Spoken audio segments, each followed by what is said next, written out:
Not a good accident, eh, Beg? No, it was bad. Honestly, it was one of those ones where you look at it and you just hope everybody's okay. Yeah. Yeah, we were hearing about that one. It was eastbound just before Terwilliger. Just after the turnoff for Fox Drive. Okay, all right. So yeah, if you can avoid it, it sounds like that one's going to be a problem for a while. It was down to one lane, so they were letting people through, but yeah, it's they're blocking off the two left lanes, so the right lane is the one you want to get in. Because normally you get here 30 minutes before you did today, so you got tied up significantly. Yeah, I mean, it was backed up all the way to 170th Street.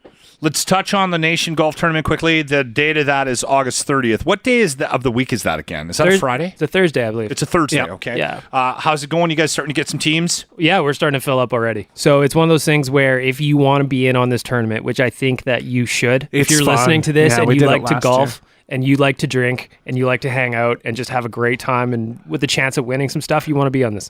I like what we talked to Baggedmilk about it quickly before we went on the air, and he says, our goal this year is to have more drink holes than we did last year. You're gonna have to add a couple holes to the golf course. Yeah, if not more than half of the 18 holes are drink holes, then we've done it wrong. Okay. You should have drink holes on like the putting greens or the practice greens. We're trying to think of different ideas to kind of like mix those kind of things in.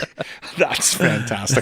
We want you to have a good time. We want you to come out to this golf tournament, and by the time you go home, you're just like, whoa, that was a day. It's a fun one. You also get a bus out there too, which is awesome. You get a bus out there and a bus back, so we'll take care of the You guys left from the Pint last year, didn't you? Yep. Okay, don't let me forget. I should hook them up. You mentioned it with the Sea Change guys. We've had them in a couple of times, so they'd be a good drink hole. They're good guys, and their product is awesome. Yep. Okay, quickly.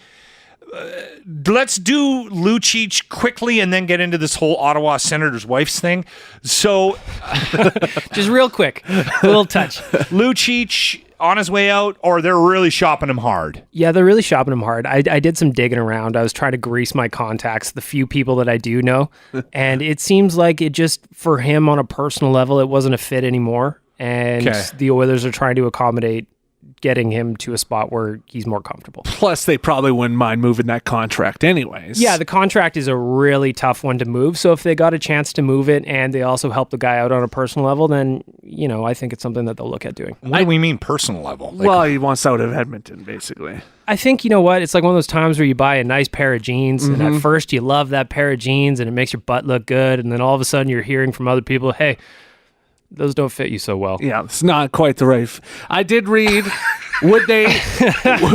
Do you think they would move the 10th overall pick that they have if it meant moving Lucic? Like, no. Because they were talking about the Canadians would accept Lucic if you also threw in the 10th pick. Well, yeah, I mean, Lucic, they would also don't do it. Don't be a hab. Yeah, I don't think they'll go that far. No, I think that Milan Lucic has enough of a name, enough of a history in the league that somebody will take a flyer on it. They'd have to eat some contract, though. They'll probably have to eat some contract, or they'll probably take a bad one coming back. True, yeah. But that's what I said to Grant this morning. I said we're going to lose on this one again. We keep losing on these deals. Well, that's the problem, right? You can't keep downgrading your wingers year after year after year after year. But yeah, you know what? If a guy's unhappy and he doesn't, and they don't see a fit there, then what are you going to do? He's not producing either. So he had one goal in the last 40+ games of the season. So Jimmy said, he's like, Lucic's pretty good, isn't he? I was like, you don't watch much hockey, Jimmy. Lucic is a name. He's just not good. Yeah, I mean, it's not. Well, I wouldn't say he's not good. It's just he had a horrible year in every sense of the word. This isn't Milan Lucic from 2011. He's a 30-year-old man now, and he's kind of like on the back nine. So maybe he just wants to look for a better fit. Go to New York. Don't go to Montreal. Okay. There might be an Ottawa Senator up for grabs here. What the hell's going on with the Ottawa Senators? Because I got that text from Grant late last night saying we need to talk to Baggedmilk about this. It's a gong show. It has to do with the wives. And I started to read into it, and then I got mad, and I just quit. What? It seems like every time I come on the show, I'm talking about burner accounts now. Yeah. You know what I mean? fake social medias. Yeah, the thing in Ottawa where allegedly Mike Hoffman's girlfriend has been sending horrible messages to Erik Karlsson's wife, it's just like, if that's actually true, if that's accurate, and the information that came out in the Ottawa Sun or whatever it was yesterday, if that's actually true, oh man, I don't know how they can come back from that. Well, Erik Karlsson's wife got like a restraining order against her. Like, that's how... It's to the point where she had to get a restraining order against, and the only reason this came out is that kind of thing is a public record, and they found it. She wanted to keep it quiet because the Karlssons wanted to keep this quiet and on the down low, but I don't know how they come back from that. I think Ottawa, they're going to have to clear house. They're going to have to trade Karlsson out of there. Hoffman's going to go to wherever will take him. It's like, does a team want to take that on and throw a grenade in their room? That hey, by the way, my girlfriend harasses your girlfriends online. But hold on. Is there a chance that somebody was doing this maliciously behind the scenes, though? Like it wasn't actually her? It wasn't actually her? Absolutely. I mean, I was telling you guys before we came on, I've got people out there, I think there's 2 of them that have masked my social media accounts, like my Twitter account, profile, pictures, images, and they tweet out garbage, pretending to be me, trying to get attention. I get screenshots of it every now and then. And so, yeah, there are people out there that have weird ideas of what's entertaining for them.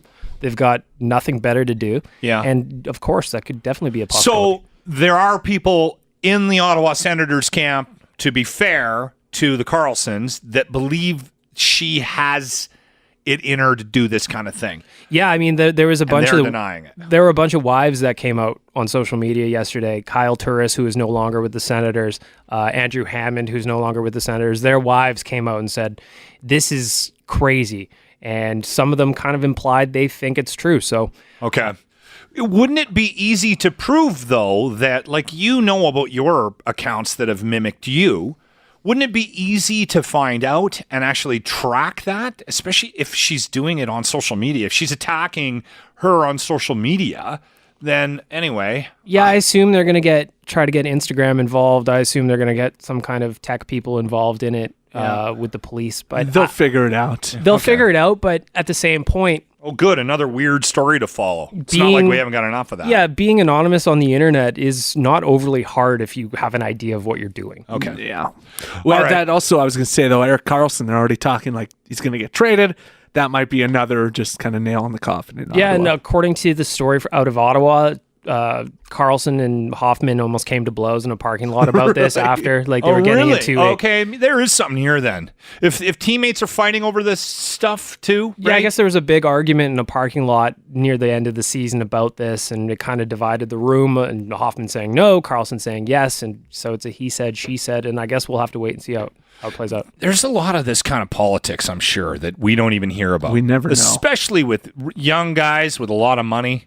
And really good-looking women, that are maybe a little cattier than the rest of the world, right? I mean, there's a lot of alphas in one room, right? Yeah. You don't make it to the NHL by winning on a scratch ticket. So there's a lot of guys that they are fighting for their own space, and maybe the significant others are part of that as well. I don't know. Baggedmilk from Oilers Nation, thank you for your visit. And one more mention, Nation Golf Tournament, August 30th. Go to any of their social media for information. Nationgear.ca. Go get your tickets. We will sell out. All right. There you go. Have a good day.